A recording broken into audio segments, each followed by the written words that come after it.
नमस्कार, India voice पर स्वागत है आपका। मैं हूं आपके साथ प्रियंका मिश्रा। यूपी में उपचुनाव की लहर के बीच SC/ST आरक्षण मुद्दा राजनीतिक सुनामी लाने का काम कर रहा है, जहां एक के बाद एक विपक्षी दल बीजेपी पर निशाना साधते नजर आ रहे हैं। आरक्षण के मुद्दे पर सुप्रीम कोर्ट का कांग्रेस और बीएसपी पहले ही विरोध कर चुकी है, जिसके बाद अब सपा सुप्रीमो अखिलेश यादव ने भी बीजेपी को आंतरिक रूप से आरक्षण विरोधी करार दे दिया है और आरक्षण विरोधी करार देते हुए तीखा हमला बीजेपी पर बोला है। अखिलेश का आरोप है कि बीजेपी गोलमोल बयान देकर आरक्षण पर पहले ही अपनी क्रेडिबिलिटी खो चुकी है और पीडीए समाज भी बीजेपी के रूप और रंग को समझ चुका है, यानी अब अखिलेश ने इस मुद्दे को चुनावी रंग दे दिया है। ऐसे में सवाल यह है कि क्या यूपी की सियासत पर यह मुद्दा कोई असर डालेगा? अगर हां, तो फिर इसका प्रभाव क्या यूपी उपचुनाव पर भी पड़ेगा? आज इसी मुद्दे पर होगी बातचीत, लेकिन इससे पहले आपको दिखाते हैं एक रिपोर्ट।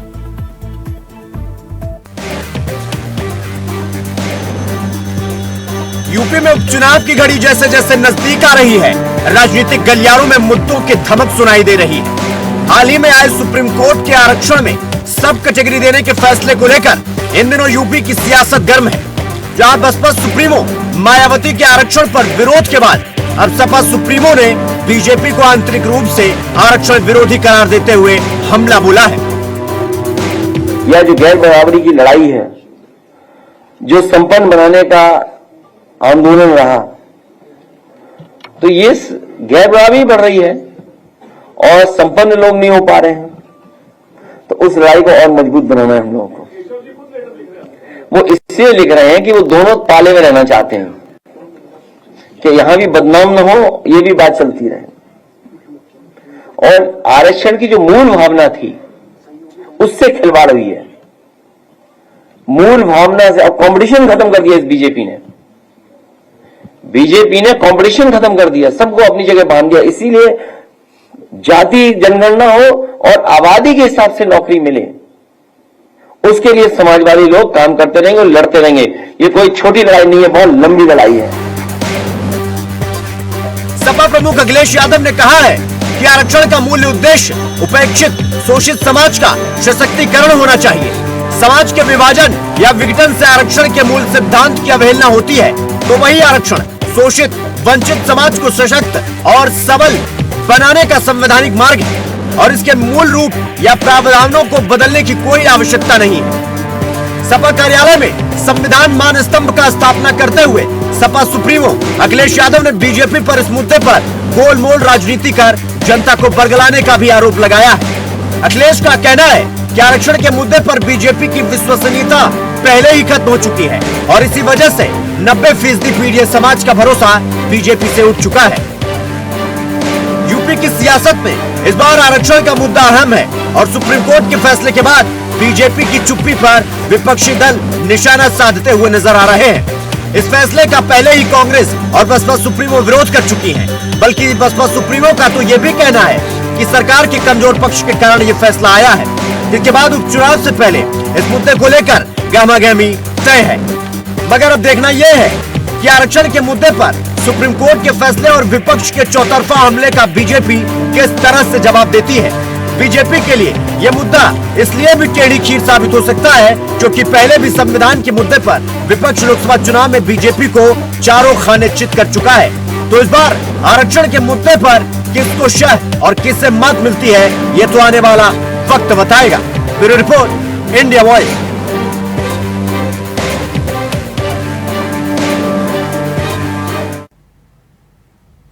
तो पहले संविधान और अब आरक्षण, जिस तरह से उत्तर प्रदेश में आरक्षण का ये मुद्दा और आरक्षण में SC/ST में क्रीमी लेयर को लेकर भारतीय जनता पार्टी की तरफ से मुखर होकर बयान सामने ना आना विपक्ष को एक मौका दे चुका है और जिसको लेकर सपा सुप्रीमो अब भारतीय जनता पार्टी पर हावी होते हुए नजर आ रहे हैं। आज इसी मुद्दे पर हम करेंगे बातचीत। हमारे साथ बीजेपी नेता अविरल मलिक जी जुड़ चुके हैं, बहुत स्वागत है आपका। कांग्रेस नेता एचएन उपाध्याय जी हमारे साथ, कांग्रेस प्रवक्ता जुड़े हुए हैं, बहुत स्वागत है आपका भी। और समाजवादी पार्टी से नेता राकेश अहिर जी हमारे साथ जुड़ चुके हैं, आपका भी बहुत बहुत स्वागत है। तो सबसे पहला सवाल यहाँ पर राकेश अहिर जी, सबसे पहला सवाल आपसे ही। सपा सुप्रीमो का जिस तरह से ट्वीट सामने आता है और पहले भी प्रेस कॉन्फ्रेंस के दौरान वो कह चुके हैं कि भारतीय जनता पार्टी जिस तरह से बयान दे रही है, ऐसे में ये साफ है दूसरी तरफ से आपके ऊपर पहले से भी आंतरिक रूप से आरक्षण विरोधी होने के ठप्पे पहले से लगते रहे हैं। अब ऐसे में आपकी तरफ से मुखर होकर बयान ना आना विपक्ष को एक और मौका दे रहा है।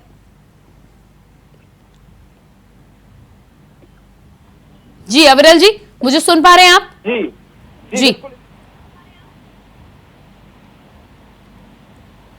अविरल जी, अपने फोन को अनम्यूट कीजिएगा, आपकी आवाज। जी अभी मेरी आवाज आ रही है? जी बिल्कुल, आप अपनी बात रखें। जी देखिए, जहां तक भारतीय जनता पार्टी का पक्ष है और भारतीय जनता पार्टी के ऊपर जिस प्रकार से आरोप लगाए जा रहे हैं, ये बिल्कुल बेबुनियाद हैं। और जिस तरीके से विपक्षी दल भारतीय जनता पार्टी के ऊपर आरोप लगाते हैं, ये एक प्रकार से तथ्यों से परे बात करते हैं। इनके पास कोई एविडेंस नहीं होता है, जिस बात को ये कहते हैं उस बात को ये प्रूव नहीं कर सकते हैं। लेकिन जहां तक भारतीय जनता पार्टी का विषय है, हम सब लोगों के हित में काम कर रहे हैं, दलितों के लिए काम कर रहे हैं, गरीबों के लिए काम कर रहे हैं, पिछड़ों के लिए काम कर रहे हैं। पिछड़ों के विकास के लिए जिस प्रकार से मोदी जी के मार्गदर्शन में अभूतपूर्व कार्य हो रहा है, वो सबको दिख रहा है। लेकिन कुछ लोगों का जो चश्मा है उसमें समस्या है, उससे खराबी है। और जिस तरीके से एस एन उपाध्याय जी की बात है, क्योंकि कांग्रेस को ये रिप्रेजेंट कर रहे हैं, तो इन लोगों को अपना चश्मा बदलना होगा, चश्मे में परिवर्तन करना होगा। ये विदेशी चश्मे के हिसाब से इस देश को ना देखें, इस देश के चश्मे के हिसाब से इस देश को देखें। एक सामान्य नहीं तो अविरल मलिक जी, यहाँ पर बड़ा सवाल ये कि सुप्रीम कोर्ट का फैसला आने के बाद पहले कांग्रेस, उसके बाद बसपा और अब सपा सुप्रीमो अखिलेश यादव मुखर होकर इस पर अपना पक्ष रखते नजर आ रहे हैं, लेकिन आपकी तरफ से, आपके किसी बड़े नेता की तरफ से इस तरह का कोई बयान नहीं आया। हालांकि आपने ये जरूर बोला है कि राजनीतिक तौर पर या सरकारी तौर पर पार्टी के लिए यह अव्यवहारिक फैसला है। इसमें आपका क्या स्टैंड है, आपका क्या कहना है? जी देखिए, जहां तक सुप्रीम कोर्ट का विषय है, तो सुप्रीम कोर्ट के संबंध में टिप्पणी करने की क्षमता एक सभ्य नागरिक में नहीं है। और जिस प्रकार से कांग्रेस के लोगों में है, तो ये सुप्रीम कोर्ट के निर्णय के ऊपर टिप्पणी कर सकते हैं, इनमें क्षमता है। अन्य समाजवादी पार्टी की बात है, AIMIM की बात है, तो इनमें क्षमता है। ये सुप्रीम कोर्ट के फैसलों को नकार सकते हैं और अपमान कर सकते हैं। हम सुप्रीम कोर्ट का अपमान नहीं करते हैं, इस बात को इन्हें समझ लेना चाहिए। लेकिन हम दलितों के लिए सबसे पहले हम खड़े रहते हैं। राकेश अहीर जी जवाब दीजिएगा। लेकिन अविरल मलिक जी, आप कह रहे हैं एक तरफ आप सुप्रीम कोर्ट के फैसले के अगर साथ हैं, तो ऐसे में तो फिर आरक्षण में क्रीमी लेयर का आप सपोर्ट कर रहे हैं। क्या कहना है आपका इस पूरे मुद्दे पर? देखिए, मैंने स्पष्ट कर दिया ना, जिस प्रकार से सुप्रीम कोर्ट की बात है, अगर सुप्रीम कोर्ट की बात की जाए तो सुप्रीम कोर्ट का तो इसका मतलब है आप सहमत है, तो खुलकर कहिए ना कि आप सहमत है। फिर नहीं, मैं स्पष्ट कर दे रहा हूँ। राकेश, नंबर एक, सुप्रीम कोर्ट का, प्रियंका जी, देखिए मैं अविरल मलिक जो है, ये भारतीय जनता पार्टी आरक्षण विरोधी है। मैं इनसे पूछना चाहता हूँ कि कितने वाइस चांसलर आरक्षण के तहत बनाए गए? अभी गोरखपुर यूनिवर्सिटी में एक स्वजाति, मुख्यमंत्री के स्वजाति के 28 पोस्ट आए थे, 28 के 28 उनके स्वजाति लोगों को नियुक्ति कर दिया गया। क्या वो आरक्षण के तहत हुआ है? क्या वो पिछड़ा दलित के हक नहीं खाए जा रहे हैं? क्या होता है? क्या अभी स्वास्थ्य विभाग में, सुन लीजिए अविरल मलिक भाई, आप सुनने की कोशिश करिए। अभी स्वास्थ्य विभाग में एक विज्ञापन आया है और EWS के तहत 3 नंबर मिला है, उनका सिलेक्शन हो गया। और पिछड़ा दलित आरक्षण के तहत कहाँ जा रहे हैं बताइए? और इनके जो सांसद थे, इस समय पूर्व सांसद हैं अयोध्या के, चुनाव के समय लल्लू सिंह ने क्या बयान दिया था? ये भारतीय जनता पार्टी के लोग हैं, ये पिछड़ा दलित विरोधी हैं और पिछड़ा दलित के साथ साथ ये संविधान विरोधी हैं। अविरल जी जवाब दीजिएगा इस पर। जी नहीं, संविधान विरोधी है, इसका क्या आपके पास तथ्य है? 1 मिनट मुझे बोलने दीजिए, तो आप क्लियर कर देता हूँ।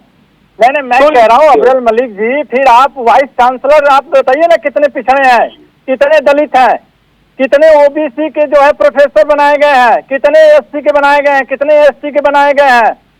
आप हमको बताइए, पूरे देश में कितने OBC के जो है प्रोफेसर हैं, कितने SC के हैं? अब सुनिए, सुन लीजिए, आप जो बात कर रहे हैं, आपकी सोच अभी भी वहीं अटकी हुई है और राजनीति पर अटकी हुई है आपकी अभी घड़ी।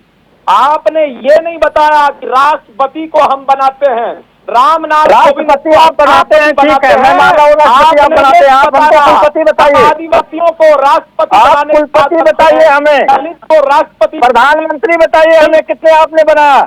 आप एक भी दलित प्रधानमंत्री बता दीजिए। नहीं, नहीं, आप बताइए ना हमें। हिसाब से नहीं होती। चलिए सुनिए, नहीं, आप बताइए कि कितने पूरे देश के यूनिवर्सिटी में कितने पिछड़े प्रोफेसर हैं, कितने दलित प्रोफेसर हैं, कितने अल्प आदिवासी किसान। देखिए, आप बताइए, एजेंडा चलाते रहिए। आपको अपने राष्ट्रपति की तो गिनती गिना रहे हैं, क्षमता नहीं है। प्रधानमंत्री ने कितने दलित बनाए देश में? धैर्य नहीं है, तथ्य भी नहीं है, धैर्य भी नहीं है, सुनने की क्षमता भी नहीं है। और अब्दुल मलिक भाई, भारतीय जनता पार्टी हमेशा पिछड़ा, दलित और संविधान विरोधी है। और 400 पार अगर ये जो नारा भारतीय जनता पार्टी के लोग दिए थे, ये लल्लू सिंह का बयान आप यूट्यूब पे सुनिएगा। चलिए आपके पास आती हूँ।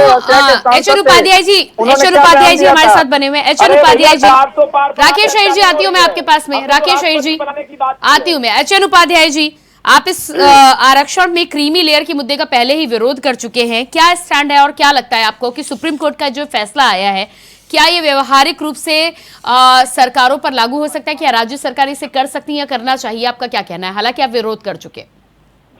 ऐसा है प्रियंका जी, हमारे आदरणीय राहुल गांधी जी और इंडिया गठबंधन के घटक दलों ने, जिसमें आदरणीय अखिलेश यादव जी भी प्रमुख हैं, पहले कहा था कि भारतीय जनता पार्टी 400 का नारा लगा रही है संविधान बदलने के लिए। हालांकि जनता ने इनको उस लायक छोड़ा नहीं, लेकिन फिर भी ये जो है इधर उधर करके कहीं कहीं से पिछड़े दलितों आदिवासियों का हक मारने में लगे हुए हैं। आप बताइए कि एक हम बात कह रहे, चाहे केंद्र सरकार हो चाहे उत्तर प्रदेश सरकार हो, दोनों की सोच वही है। चाहे आरएसएस की सोच हो, आरएसएस ने समर्थन किया है सुप्रीम कोर्ट के फैसले का। ठीक है, सुप्रीम कोर्ट का फैसला इसलिए आया कि इन्होंने वहां पर पैरवी कायदे से नहीं किया, ये अंदर से अंदर चाहते हैं। दूसरी बात, जो प्राइवेटाइजेशन कर रहे हैं ये, वो अपने आप आरक्षण खत्म कर रहे हैं। तो आरक्षण तो ये अप्रत्यक्ष रूप से कर ही रहे हैं खत्म, नौकरी खत्म कर दिया, सब कुछ खत्म कर रहे हैं। यहाँ आप देखिए, एक मामला चल रहा है, जो सेबी के चेयरमैन है, उनको जो है प्राइवेट से नेशनल इंटीग्रेटर जवाब दीजिएगा, बना दिया गया। एच.एन. उपाध्याय जी कह रहे हैं कि आपकी सरकार की तरफ से कमजोर पैरवी की वजह से ये फैसला सामने आया है। मायावती ने भी आरोप लगाया है कि आप सीधे नहीं तो कोर्ट के सहारे आरक्षण खत्म करना चाहते हैं। प्रियंका जी, तो एक सुन लीजिए, जैसे राकेश जी ने बात कही थी, तो 2022 में इनके मंत्री ने, शिक्षा मंत्री ने, केंद्र की हम बात कर रहे हैं, वही सोच उत्तर प्रदेश की भी है। देश के विश्वविद्यालयों में केवल एक एसटी और 3 ओबीसी वाइस चांसलर की बात की थी। प्रियंका जी, अरे अब्दुल मलिक जी बताइए, आप देश के विश्वविद्यालयों में 1922 में आपके सरकार के आते हैं, एक एसटी और 3 ओबीसी वाइस चांसलर आपने केवल नियुक्त किया था। उसी तरह से उत्तर प्रदेश की बात करें तो न एक ब्राह्मण को आप नियुक्त कर रहे हैं, न पिछड़ों को कर रहे हैं, न दलितों को कर रहे हैं। एक सोजाती जो है वाइस चांसलर जो है अन्य यूनिवर्सिटियों में 70-75% ऊपर नियुक्त हो रहे हैं। आप तो पिछड़ों दलितों का हाथ, और आप कहते राष्ट्रपति, ठीक है राष्ट्रपति बना दिया, पहले भी बनते रहे। राष्ट्रपति बन जाने से आप पिछड़ों दलितों का क्या रोजगार और आर्थिक संसाधन में वृद्धि हो रही है? जब तक आप जातिगत जनगणना नहीं कराएंगे, संसाधनों का गणना नहीं कराएंगे, आर्थिक गणना नहीं कराएंगे, तब से पता नहीं चलेगा कौन कितनी नौकरी है। तब तक क्रीमी लेवल का कोई औचित्य ही नहीं है। आप पहले जातिगत आर्थिक गणना कराइए और पता लगाइए कि आप कौन कितना प्रतिशत है, तभी जो है उनके हितों की रक्षा हो सकती है ना। क्यों पवन खेड़ा बनने की कोशिश में लगे हुए हैं? 2 मिनट सुन लीजिए। सुप्रिया सिन्हा, आप संबित पात्रा मत बनिए, हम तो पवन खेड़ा बनेंगे, हमारे खेड़ा ठीक है। ठीक है एच.एन. उपाध्याय जी, अविरल मलिक जी व्यक्तिगत टिप्पणी पर ना जाए। अविरल जी जवाब दीजिए। जी देखिए, जिस प्रकार से उपाध्याय जी एक वरिष्ठ प्रवक्ता हैं, तो इनके द्वारा जिस प्रकार से कहा गया, भारतीय जनता पार्टी के ऊपर जिस प्रकार से इनके द्वारा आरोप लगाए गए, तो इन्होंने शायद बीच में सेबी का नाम लिया था, उसके बाद ये हट गए थे, जहां तक मुझे सुनाई पड़ा। पहले तो ये सेबी के फंक्शंस बता दें, सेबी के फंक्शंस क्या है, नंबर 1। नंबर 2, जिस प्रकार से सेबी में बाद में चर्चा करिएगा, इस पर आप चर्चा करिए अभी, उस पर भी कभी नहीं, हाँ बिल्कुल बिल्कुल, चलिए दूसरे पे चर्चा करते हैं, क्योंकि सेबी का फंक्शन आपको दूसरे पे चर्चा करते हैं। अब सुनिए, देखिए जिस प्रकार से बात आपके द्वारा की गई दलितों के हित की, तो आपने अभी कहा राष्ट्रपति बनने से कुछ नहीं हो जाता है, क्योंकि आपने इस कुछ नहीं हिसाब हो से कहा जाता होगा। है, लेकिन बहुत सरकार, हमने ये नहीं कहा कुछ नहीं होता है। एक व्यक्ति के लाभ से पूरे समाज अरे का लाभ आपने प्राप्त अभी हो कहा जाता है। भाई साहब, आप नौकरी अभी नहीं दे कहा रहे है। हैं, आप उनका सुन तो आर्थिक लीजिए, स्थिति उठा नहीं रहे हैं। नहीं सुन तो राष्ट्रपति लीजिए, से पहले भी इतना तो दलित मत बने हैं। बौखलाइए, या अपनी पार्टी को पहले भी expose दलित कर बने रहे हैं। हैं, एक राष्ट्रपति मिनट आप ही सुनिए, नहीं दलित बनाए हैं। सुनिए आप तो कह रहे हैं, हम लोग देखिए, जाते नहीं है। बिल्कुल बिल्कुल जो राकेश जी ने बात कही, आपने कितने दलित मुख्यमंत्री को बनाया? आप ये देश के 20% कितने मुख्यमंत्री दलित है आपके पार्टी से? ये आप ये बताइए ना। राकेश जी के प्रश्न को उत्तर आपने नहीं दिया। सुन तो लीजिए, आप अपनी इज्जत के खिलाफ आप काम कर रहे हैं। बीच में बोलेंगे अगर आप, तो अपने आप को आप एक्सपोज कर रहे हैं। सुनने की क्षमता इसका मतलब नहीं है। दर्शक समझ जाते हैं कि आपके अंदर सुनने की क्षमता नहीं है। अरे हमने केवल आप बोल दिया, आप अपनी बोल बात बोलिए। जी देखिए, जिस प्रकार से बात है भारतीय जनता पार्टी की, और जो हमारे द्वारा फैसले लिए जा रहे हैं वो क्लियर कट जनता के हित में लिए जा रहे हैं, गरीब के हित में नहीं, लिए अविरल मलिक जी, किस फैसले की आप बात कर रहे हैं? सुप्रीम कोर्ट का जो फैसला है वो आपका फैसला है क्या? नहीं, सरकार के जो ओवरऑल फैसले हैं उनके ऊपर मैं चर्चा करना चाह रहा हूं, क्योंकि इन्होंने ओवरऑल फैसलों पर बात नहीं, की लेकिन आज तो मैं SC ST में क्रीमी लेयर के आरक्षण को लेकर जो विपक्ष जिस तरह से बयान दे रहा है और आपका स्टैंड अभी भी क्लियर नहीं नजर आ रहा है, उस पर मैं बातचीत कर रही हूँ। बिल्कुल, तो इन्हें भी उस पर ही बातचीत करनी चाहिए, क्योंकि ये सारी दुनिया का चक्कर लगाकर आ गए।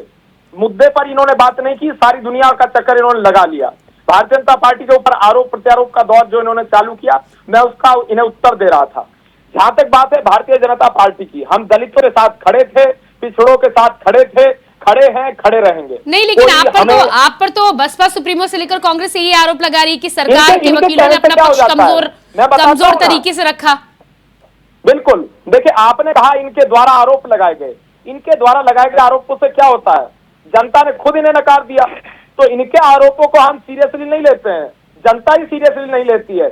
जनता ने इन्हें सीरियसली नहीं लिया। नहीं तो फिर आप इस मुद्दे पर मुखर होकर बोल दें, आपका क्या कहना है? क्रीमी लेयर लागू होना चाहिए या नहीं होना चाहिए? सब कैटेगरी आप बनाएंगे अपने राज्यों में या नहीं?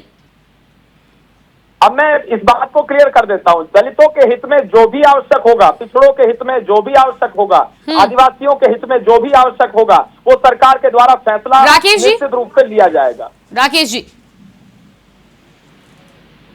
राकेश जी फोन को अनम्यूट कीजिएगा।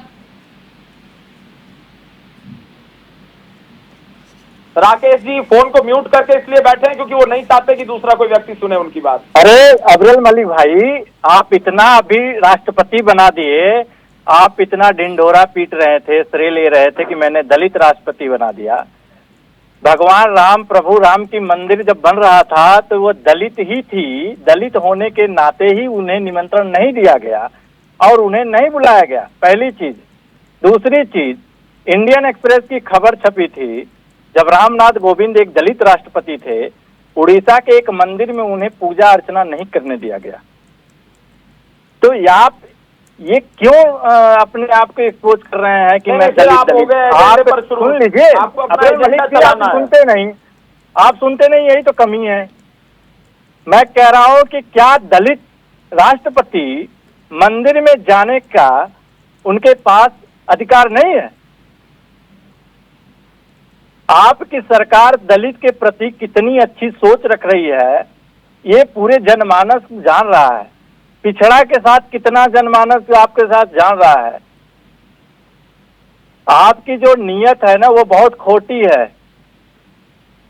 इसलिए आप दलित कार्ड न खेलिए कि राष्ट्रपति बना दें। आप राष्ट्रपति बना दें तब दलित को सम्मान हक में माना जाता है, लेकिन राकेश जी का अधिकार मिलता। राकेश जी ठीक है, सुप्रीम कोर्ट के फैसले को लेकर आप विरोध कर रहे हैं, वो भी ठीक है, लेकिन सुप्रीम कोर्ट की तरफ से जो दलील निकलकर सामने आई कि अगर किसी पीढ़ी ने, एक या दो पीढ़ी ने ले लिया है, तो उन्हें अगली तीसरी पीढ़ी में आरक्षण की शायद जरूरत ना हो। इस मुद्दे पर आपका क्या कहना है? तो मैं कह रहा हूं कि कोई जरूरी नहीं है कि अगर मैं विधायक हो जाऊं तो मेरा बेटा भी विधायक हो जाए। इस आधार पे थोड़ी होता है। मैं डॉक्टर हूं तो मेरा बेटा डॉक्टर होगा, ये कहाँ लिखा है? अच्छा, तो आपका फिर क्यों? मैंने कहा फिर जुडिशरी में भी तो खत्म होने चाहिए कि बड़े घराने ही तो जज बन रहे हैं पूरे देश में। जो जज हैं इस देश में, नहीं, लेकिन इस पर ये दलील ये आती है कि अगर SC ST category, Rakesh Iyer ji सुन लीजिएगा, छोटा सा सवाल है, राकेश अय्यर जी सुन लीजिएगा, राकेश अय्यर जी छोटा सा सवाल है, इसमें ये सवाल है कि अगर एससी एसटी कैटेगरी में एक अमीर एससी एसटी है, एक गरीब एससी एसटी है, कोर्ट का कहना है कि अगर 2 पीढ़ियों तक उनको लाभ मिला है, उनके पास पैसा है, वो पैसा खर्च कर पढ़ाई कर सकते हैं, ऐसे में गरीब जो एससी एसटी है उसको पहले मौका दिया जाना चाहिए। इस पर क्रीमी लेयर भी खत्म होना चाहिए। हाँ, दादा भी जज थे, मेरे पिताजी भी जज थे, मेरे पोते भी जज थे, ये भी तो नहीं होने चाहिए देश में फिर ये भी तो नहीं होना चाहिए। नहीं तो वो तो अपनी पढ़ाई करके आए, जो पढ़ाई करके जाएगा, जो मैं कह रहा हूँ पढ़ाई करके जाएगा, हाँ। तो आरक्षण सबको समान होना चाहिए। अगर वो पढ़ाई करने में, जो हमारा भी बेटा अगर पढ़ाई करने में ठीक रहेगा तो उसको भी नौकरी मिलेगी। अच्छा, तो आपका मतलब है कि मतलब एससी एसटी में कोई भी विभाजन आपको मंजूर नहीं है समाजवादी पार्टी? बिल्कुल नहीं मंजूर है। ये विभाजन सिर्फ और सिर्फ गरीब करने के लिए है, उनके हक का अधिकार को छीनने के लिए है ये विभाजन। अविरल जी, पिछड़ा दलित के जो है हक और अधिकार को छीनने के लिए है। अभी आप सोच लीजिए कि अभी तो अधिकार हक है, फिर भी आप बताइए कि आदिवासी के ऊपर मूता जा रहा है, अभी भी घोड़ी पे नहीं चढ़ने दिया जा रहा है। एच.एन. उपाध्याय जी, ठीक है, समाजवादी पार्टी ने तो अपना स्टैंड क्लियर कर दिया। कई बार ये बोला जाता है कि एससी एसटी में गरीबों की तरफ से मांग उठाई जाती है, उसको लेकर क्या कहना आपका? देखिए प्रियंका जी, जो है क्रीमी लेयर की अभी कोई जरूरत नहीं है। उसके पहले आप जातिगत जनगणना कराइए, आर्थिक संसाधनों का विवरण प्रस्तुत करिए, कितना प्रतिशत उनके पास देश की संपत्ति का हिस्सा है, उनके पास हिंदुओं वो को कितने उठे हुए हैं, और फिर उसके बाद इस पर बात आएगी कि क्रीमी लेयर की जरूरत है कि नहीं है, उनका कितना आरक्षण भरा गया, सांसद नौकरियां बंद करिए, लिटरल एंट्री बंद करिए, जैसे लोकसभा अध्यक्ष जी के बेटी को आईएएस बना दिया गया, ये तो पहले बंद करिए, और सरकारी नौकरियों के पद भरिए जल्दी से जल्दी, और उसके साथ साथ जो है जातिगत और आर्थिक गणना कराने के बाद उसको प्रकाशित करिए, पिछले कितने पहुंचे, दलित कितने पहुंचे, आदिवासी। अविरल मलिक जी, उसके बाद अविरल मलिक जी, आपने सुना कांग्रेस और समाजवादी पार्टी का क्या कुछ कहना है, और इस पर भारतीय जनता पार्टी जिस तरह से आप भी सुप्रीम कोर्ट के फैसले का स्वागत करते हुए यहाँ पर नजर आ रहे हैं। जाहिर सी बात है लोकसभा चुनाव अभी नजदीक में ही गए हैं, और किस तरह का घाटा आपको उत्तर प्रदेश में उठाना पड़ा है, ऐसे में आपको नहीं लगता कि आरक्षण के मुद्दे पर क्लियर मैसेज जनता को ना देना आने वाले समय में आपको भारी पड़ सकता है? जी देखिए, जहां तक भारतीय जनता पार्टी का विषय है तो हम दलितों के साथ खड़े हैं, खड़े रहेंगे। अरे लेकिन अविरल मलिक जी, आपके कहने भर से जनता को आप कैसे समझाएंगे? कहाँ खड़े हैं आप कहाँ? नहीं, जनता को समझाने की जहां तक बात है, को घोड़ी पे नहीं जनता को समझाने का नहीं, लेकिन क्रीमी लेयर का जो फैसला सामने आया है उसको लेकर जनता की तरफ से तो अभी तक कोई मांग नहीं उठी, ना कोई विरोध उठा है। दलित के ऊपर जब उच्च जाति के लोग पेशाब कर देते हैं तब आप कहाँ खड़े हैं? देखिए, राकेश जी को म्यूट कर दीजिए, मैं के मध्य में नहीं बोला था, ये बीच में बोलने की आदत रखते हैं। मलिक जी, आप कल बस गोल जवाब दे रहे हैं कि मैं दलित के साथ खड़ा हूँ, दलित को नौकरी देना है, दलित को अधिकार देना है, दलित की जाति जनगणना करानी है, तब आपको मिटाने लग रही है। सुन लीजिए, दलित को बराबरी में बैठाने के लिए मिर्ची लग रही है, राकेश जी तब दलित के साथ नहीं बैठाना चाह रहे हैं। अरे राकेश जी, आप बीच में बोलेंगे तो आज ही आपको टिकट पक्का हो जाएगा, ऐसा नहीं है, अगली बार बोल लीजिएगा। हमें टिकट, मेरे टिकट का आप फिक्र मत करिए मलिक जी, आप मेरे टिकट का मिल जाएगा, आपको हो नहीं है, आपको छोड़िए। लेकिन मैं कह रहा हूँ आप दलित पे बोलिए, पिछड़ा पे बोलिए, मेरी बात याद रखना, कितने दलित को नौकरी दिए उससे बोलिए।